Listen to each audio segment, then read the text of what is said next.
Very late good afternoon to you all. It's me Dev and my friend Junu presenting over post-colonial studies. As we had already gone through subaltern studies, again we are going to post-colonial studies. We are exploring what post-colonial period looked like and what sort of literature was there at that time in colonialism, and we will explore the post-colonialism as well.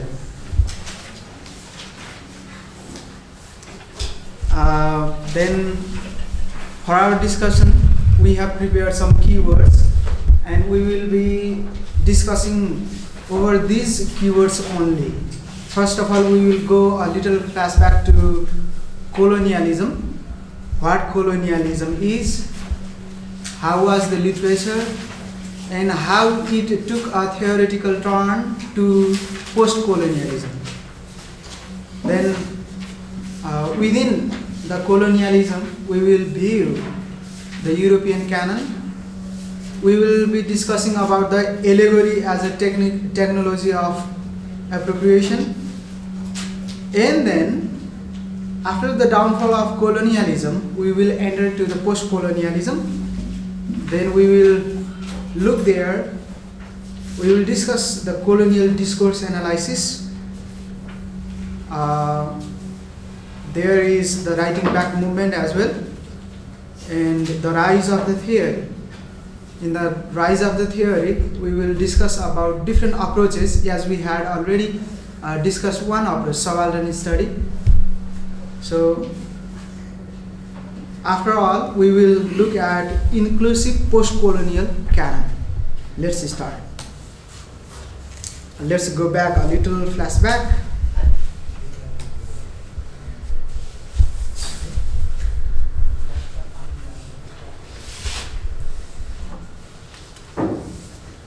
Colonialism.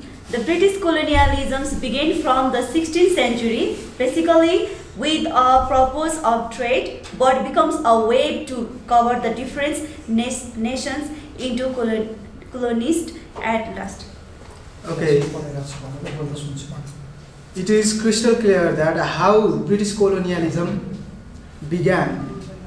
That began just for a trade purpose, but later on, when the colonialists explored the different sections of the world, they started colonizing the people and making the colonies all over. The British Empire finally came to an end in the mid-20th century in 1947.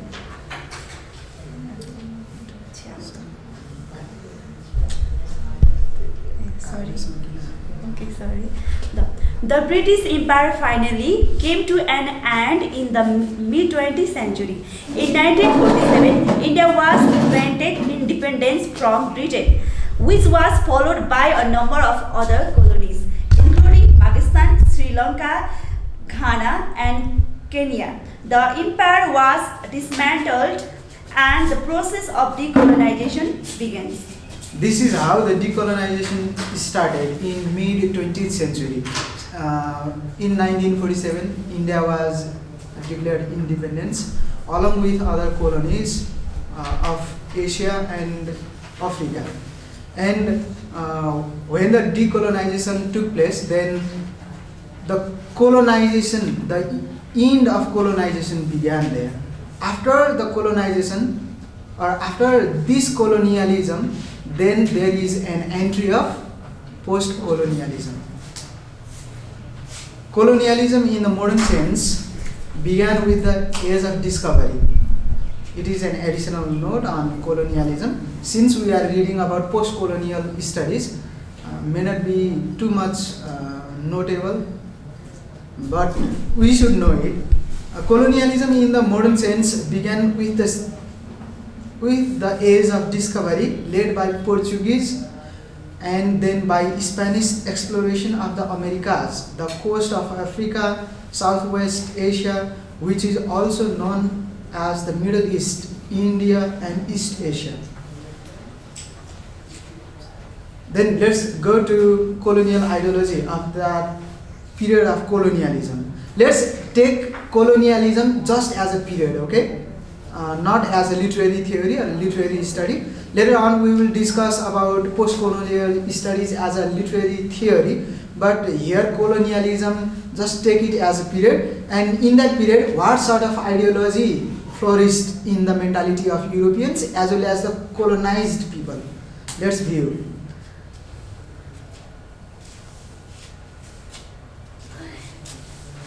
A colonial mentality is the internalized attitude of ethnic or cultural inferiority felt by people as a result of colonization. It corresponds with the belief that the cultural values of the colonizer are inherently superior to one's own. Now, as we remember the self versus other, the selves from the Eurocentric perspective, the selves, colonizers' ideology is always superior than the others.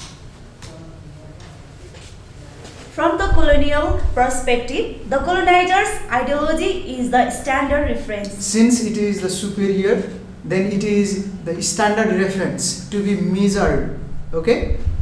To measure the other's ideology. Orientalism tells more about who are Eastern people in the Westerners' mentality. This is how Edward Said shows the ideology of Westerners, how they perceive Easterners.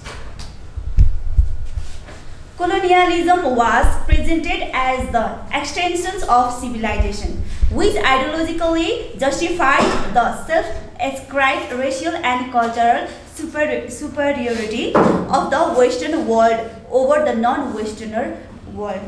Let's view the phrase in quote-unquote line, the extension of civilization. Extension of civilization.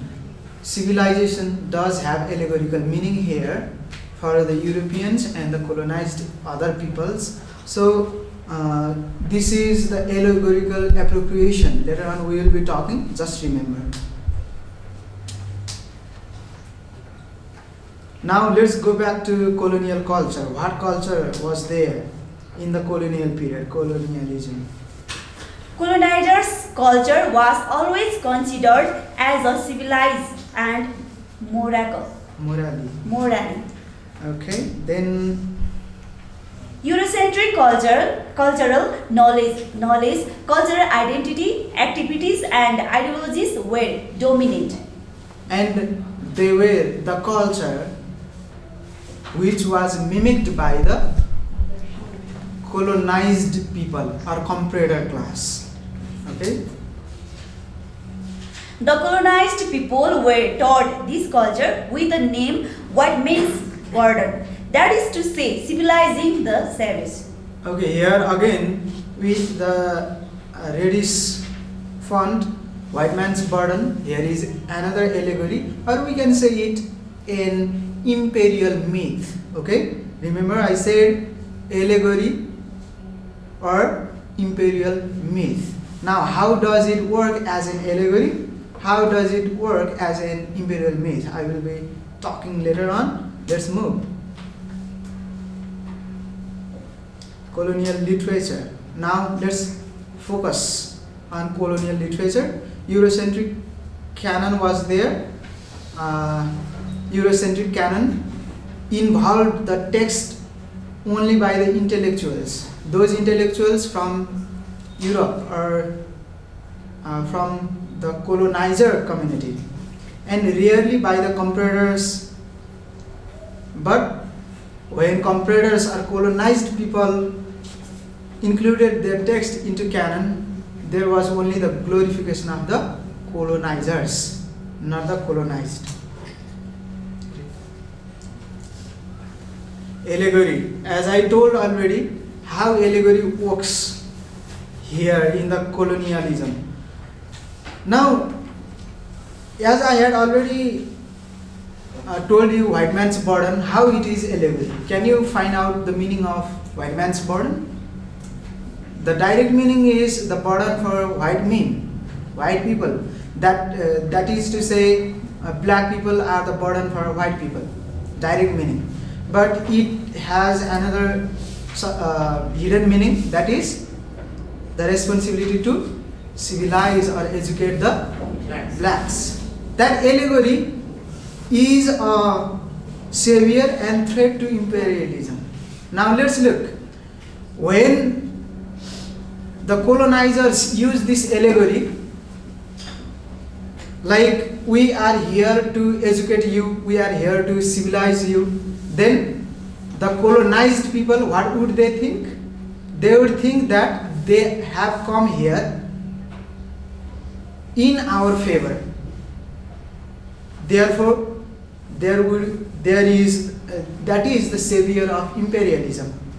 But when there is consciousness, the rise of consciousness, then the people, the colonized people, understand the meaning of allegory, what they are really for, so that allegory becomes a threat for imperialism. Yes, here I had written as a technology of appropriation. Here appropriation technologically means interpreting the people from one's comfort, okay? For example, colonized people are interpreted as the comfort of colonizers. If you look at the dictionary, then you will find other meanings, but that doesn't quite match here. So that I use that meaning. Appropriation is to interpret as one comfort. So white people are interpreting the blacks as their own comfort. That is the technology of appropriation. Involves colonial ideology, attitudes, values and ideas. Colonial literature involves colonial ideology, attitudes, values and ideas. Another is portrayal of colonial subject. Now, who are the colonial subject?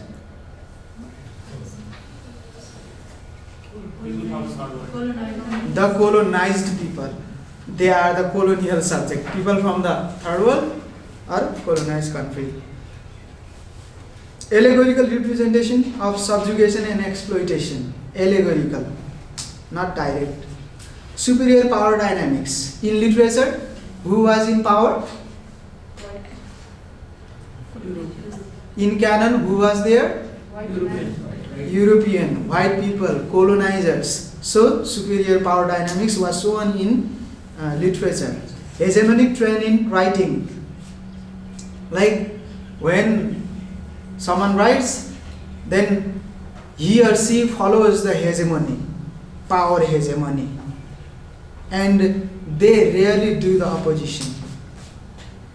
Next is portrayal of colonized people just as a commodity. As in Heart of Darkness, we see black people just for working, just for pleasing the whites. Then another colonial literature feature is mimicry of European ideology by others. Okay, as Omike Baba says. And then finally, we can see the portrayal of subjugation in slave narratives during the colonial period as well. Then now let's enter to the rise of post-colonialism. We looked how the colonial culture was, how the colonial ideology was. We discussed about the colonial literature. Now let's look at the downfall of colonialism and enter to the rise of post-colonialism. The rise of nationalism right after the World War II caused the downfall of colonialism. The nationalism, patriotism, nationalism, we know it, and people were aware of it since the World War I. And then at the end of the World War II, they started claiming their own nation. The rise of social, political and economic consciousness later revolted for the self-governance. Now, how these sorts of consciousnesses made a revolt for a self-governed nation. The European appropriation, representation, and mannerisms were discovered faulty and misleading. Then, the colonial discourse, analysis, and criticisms took place. now whatever happened, whatever was written during the colonial period, then those colonial discourse analysis took place here in post-colonialism in the beginning. So this colonial discourse analysis also contributes to the rise of post-colonialism. Then let's look what post-colonialism really stands for.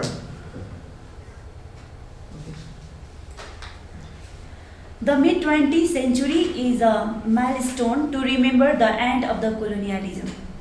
The post-colonialism is the critical academic study of the cultural, political, and economic legacy of colonialism and imperialism, focusing on the impact of human control and exploitation of colonized people and their lands. More especially, it is the critical theory analysis of the history, culture, literature, and discourses of imperial power. We discussed about post-colonialism not just as a period of time but also as a theory, critical theory or academic study of the cultural, political, and economic legacy of colonialism and imperialism.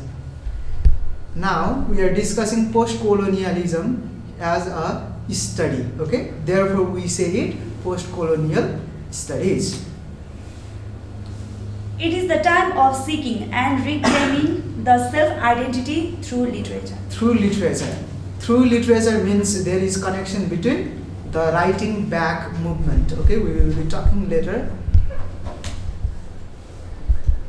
As a literary theory, post-colonialism deals with the literatures produced by the people who once were colonized by the European imperial power and the literatures of the decolonized countries engaged in contemporary post-colonial arrangement.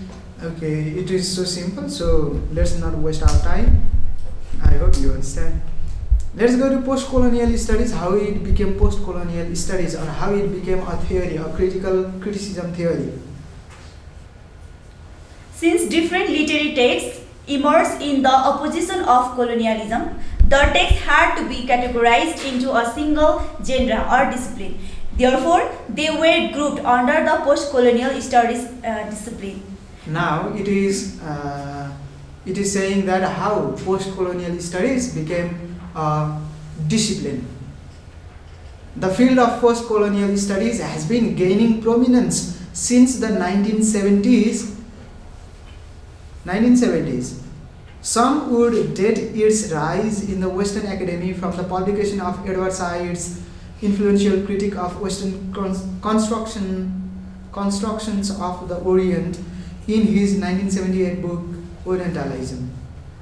The growing currency within the academy of the term post-colonial, sometimes hyphenated, was consolidated by the appearance in 1989 of the Empire Writes Back. The Empire Writes Back, Theory and Practice in Post-Colonial Literatures by Bill Ashcroft, Gareth Griffith, and Helen Tiffin. Okay, we say 1970s and 80s is the period of the rise of theory. So some people date the post-colonial studies as a theory that emerged during the same period. Post-colonial literature expresses the opposition or resistance to colonization and exploration of unlistened, colonized, subjugated, and voiceless people's text. Okay, then let's move to approaches of post-colonial studies or some theories. After the colonialism ended, the post-colonialism or neo-colonialism began, and throughout the history of post-colonialism, there emerged different approaches by different people. And some theories are as follows. We will be talking about people and how they approached some theories. The first theory is feminist approach. In that feminist approach, female writing, criticism over the male domination in canon, such were shown, and also the double marginalization was shown. Subaltern approach. In this subaltern approach, we also read about the class fights or race fights, superior and inferior, voices from the margin. Thirdly, we read about, we have the approach of diasporic writing. Diasporic means related to some communities or some group of people who are tending to reclaim their own identity, like black people are doing. Fourth is colonized versus colonizer. Here, such approaches show the subjugation, how colonizer, not only the blacks, okay? Colonized people don't involve only the blacks. There are many people who were colonized. So, the colonized versus colonizer, this approach shows the subjugation. Another, in Orientalism, Easterners were represented as a commodity or object or subject to colonialism by the Westerners. That is also shown. Here, migrant and diasporic communities, such approach also we read in non-fiction subject as well, because there were many writers from the duality of their identity or hybrid identity. For example, African American, African British, Hispanic, Chicana, such writers who have dual identity. Such approaches also came into existence after post-colonialism, during post-colonialism. Now we are going to talk about the rise of the theory. The rise of theory during 1960 to 1980s gave a more politicized theoretical tone in post-colonial literary criticism. Okay, the rise of the theory. In first semester theory we had read, first semester? Theory or literature? I forgot, 1960s. After 1960s there was a section, and after 1960s it is the period of the rise of the theory. So during or in between 1960s and 1980s, there the post-colonialism got a theoretical turn, more politicized theoretical turn. Then we are talking about some authors, some theoreticians and theories. She will read. French Fanon and Subjugations, Edward Said and Orientalism, Gayatri Spivak and the Subaltern, Homi K. Baba and Hybridity, R. Siva Kumar and Alternative Modernity. All are the notable post-colonial theories and theoreticians to fight against the European canon. Now all we are talking about is concerned about the fight against colonial canon or European canon. So in order to fight against that prevailing canon, those theoreticians have a huge contribution to post-colonialism. Now, reclaim of self-identity with writing back movement. It is introduced in our book as well. Let's go through it. Writing back against means writing back against the Eurocentric literary canon. Okay, writing back movement is against the Eurocentric literary canon. That means to establish a self-canon by those people under subjugation, exploitation, domination, or control of colonizers. Writing back can happen in myriad ways.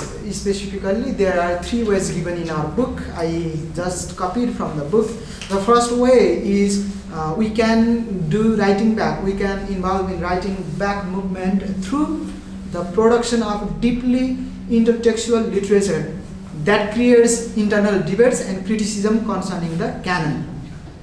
On behalf of canon, there should be the debate or criticism either to follow the Eurocentric canon always or involve our own self-canon.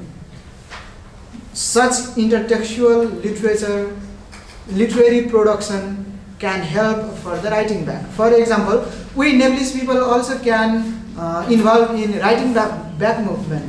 Like we are reading the English literature, therefore we are reading all about English history, English text, English people, all everything. But we can talk about ourselves. Where is Nepalese people writing? They also have written in English, but they are not in canon, isn't it? Why not in canon? We can go with writing back, okay, for that English-centric canon.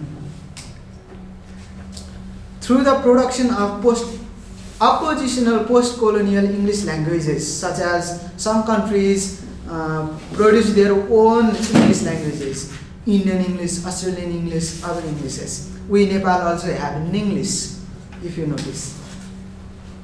But that is not authorized. And writing back can be done through the deliberate rejection of European religions, allegories, imperial myths, ideologies, and values in favor of indigenous, that means ours, cultures, practices, history, and belief system. Let's go for the conclusion. With all these theories and their approaches in literary criticism, post-colonialism achieves an inclusive post-colonial canon.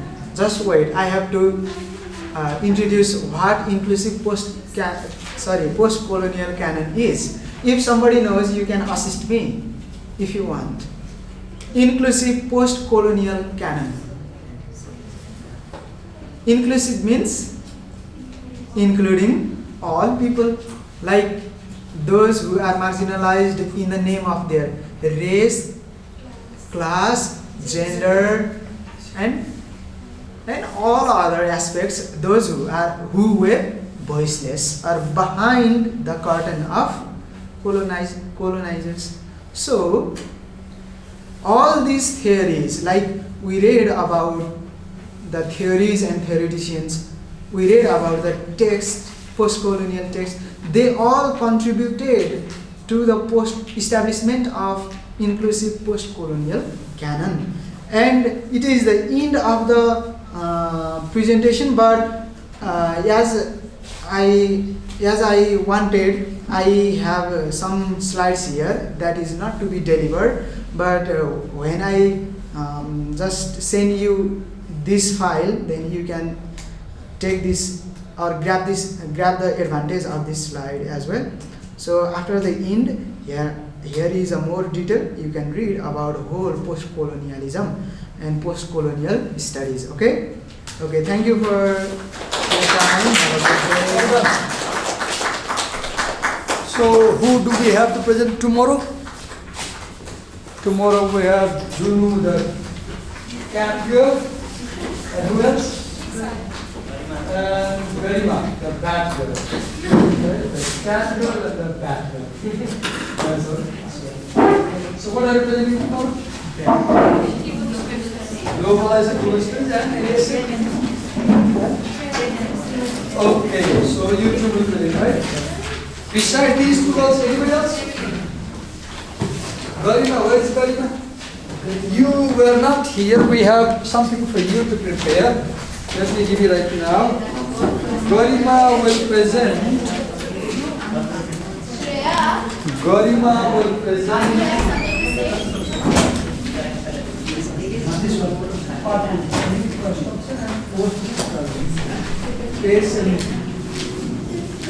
Who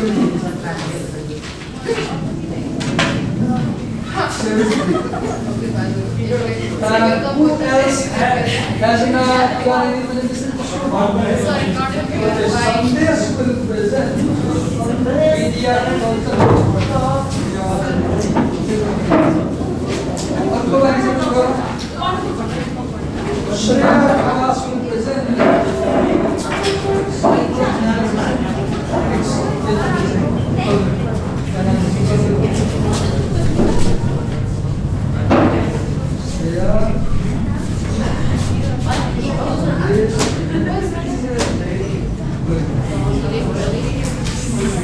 Okay, town college and maximum kilometer. Race procedure, postcolonial literature, new textual Susan, Sushma, Shiva, Arya. Oh, you have to example. Okay. In the text